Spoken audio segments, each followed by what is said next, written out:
Berikut review anime Tokyo Revengers episode 2. Meskipun Takemichi Hanagaki baru melompat waktu satu kali sejauh ini, Naoto telah mengumpulkan banyak informasi untuk menyimpulkan bagaimana bentuk perjalanan waktu ini bekerja.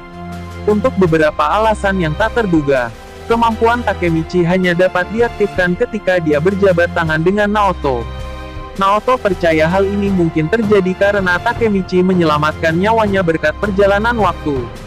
Naoto juga menemukan bahwa Takemichi hanya dapat kembali ke tanggal yang sama 12 tahun yang lalu, yang berarti jika dia mengacaukan sesuatu saat melakukan perjalanan waktu, maka tidak ada pengalihan. Ini tentu saja meningkatkan pertaruhan dalam situasi mereka saat ini. Sayangnya bagi Takemichi, ketika dia melakukan perjalanan waktu, dia biasanya melompat kembali ke momen ketika dia berada tepat di tengah-tengah sesuatu. Ketika dia melakukan perjalanan kembali untuk kedua kalinya, melalui jabat tangan dengan Naoto, Takemichi berakhir di tengah pertarungan. Hanya beberapa detik lagi dirinya akan tersingkir.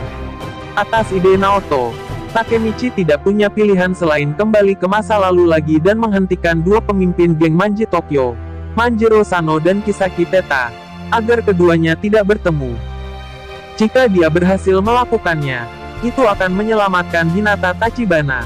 Naoto melakukan penyelidikannya sendiri terhadap geng tersebut dan setelah pendahulunya mati secara mengerikan, jelas bahwa geng Tokyo Manji berbahaya dan kejam. Takemichi pertama kali merasakan kekerasan geng ketika dia dipukul hingga pingsan oleh teman-teman Kiyomasa. Tanpa disadari, Takemichi bertanya apakah Kiyomasa bisa mengenalkannya pada Manjiro Sano ataupun Kisaki Teta. Ternyata pertanyaan ini harusnya tidak dia tanyakan. Kiyomasa menjadi marah dan mulai memukuli Takemichi dengan tongkat pemukul. Dia terluka parah sampai berjalan pincang.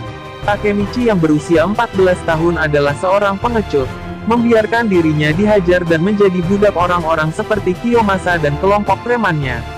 Alih-alih melakukan sesuatu demi melancarkan rencananya bersama Naoto, Takemichi mendatangi rumah Naoto untuk menjabat tangannya untuk kembali ke masa depan. Tetapi tepat pada saat Takemichi ingin menyerah dan kembali ke masa sekarang, Hinata muncul dan secara tidak langsung menghentikannya untuk melarikan diri. Setelah mendengar Hinata mengatakan dia akan melindungi Takemichi meskipun dia tak memiliki kekuatan, akhirnya Takemichi mendapatkan keberanian dan ketetapan hati yang dia butuhkan. Terlepas dari betapa ketakutan dirinya, Takemichi memutuskan untuk menggantikan temannya Takuya, yang selanjutnya akan melakukan pertarungan bawah tanah.